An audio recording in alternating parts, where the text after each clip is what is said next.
Hi, this is Rusty Kloebler.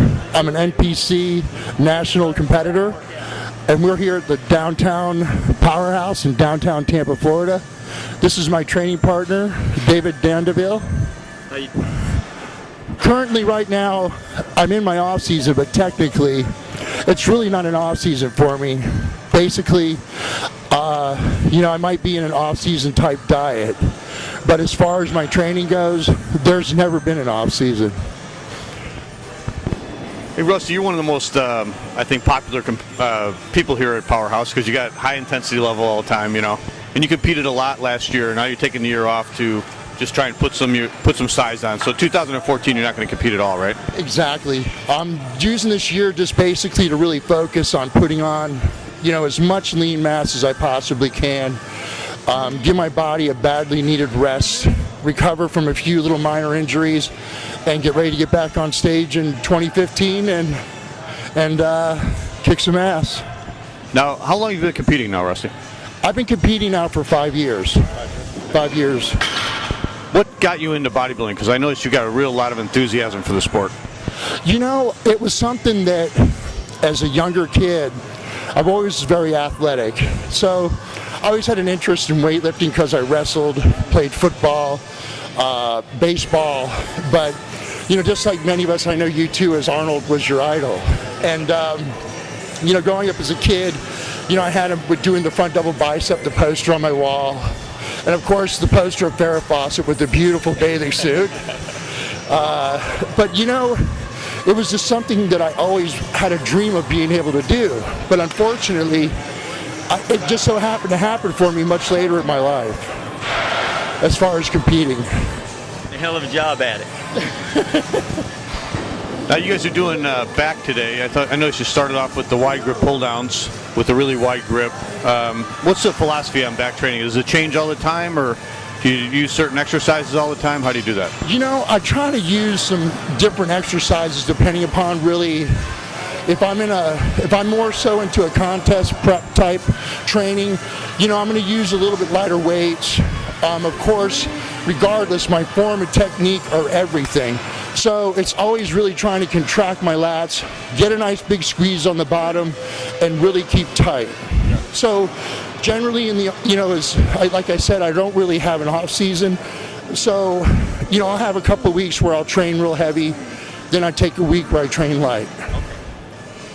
And then after that, you guys did the T-bar rows over here at Powerhouse Gym. Is really nice because they have the attachment where you can just put the bar in there. Yeah. Great setup. Right.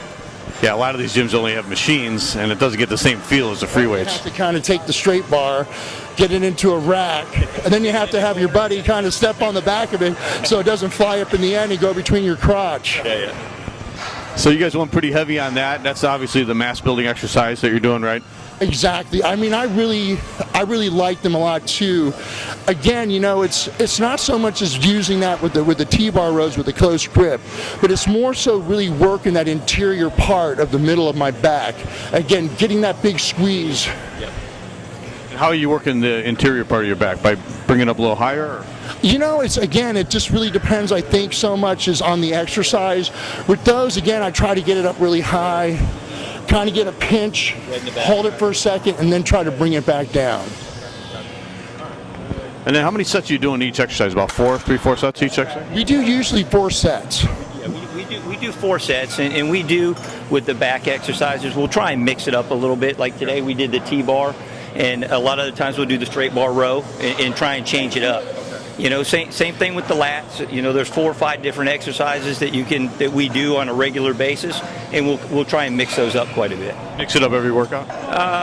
Probably yes. Every workout you want to try and keep those muscles. You want to keep shocking them. They get used to doing the same thing over and over again. So you want to try and change it up a little bit. So some weeks, too, we'll rotate us. We'll do straight bar and just underhand grip, straight rows coming in towards your abdominals. So it really, again, it's trying to really mix it up so that your body just doesn't get used to doing the same exercises over and over.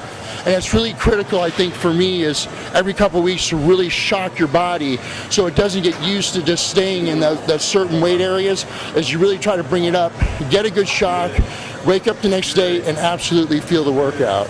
How do you shock it? Do you do it by changing the exercises, doing more sets, more weight? I think really for me, it's trying to maybe do a few more sets.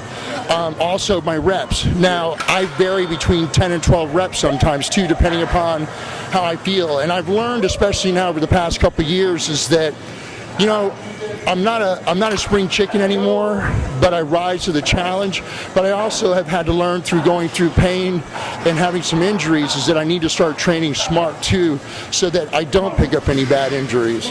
So training not quite as heavy, just more intense. Exactly. But don't get me wrong, I absolutely love to train heavy, but sometimes, you know, I have to really listen to my body.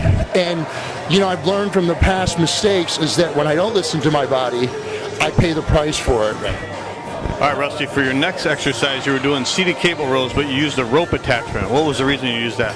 You know, I have a couple of different methods that I use depending upon whether I'm kind of in off-season versus doing detail work, pre-contest prep. And, you know, with the rope, it's an excellent tool to use for pre-contest, but you know, as I am right now, you know, I'm not really in tournament condition or training for any shows, but I still like to use that to work on the detail work in my middle back.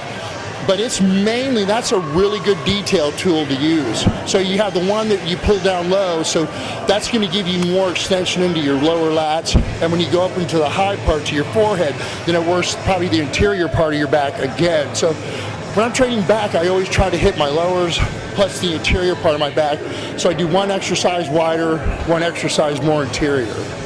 So you're doing this stuff after you've done the heavy stuff and... Exactly. That's just kind of coming down the home stretch just to try to bring it in a little bit more. You know, it's really good too. And I like it because it kind of really gives you a little bit of a forearm exercise too from squeezing on the rope.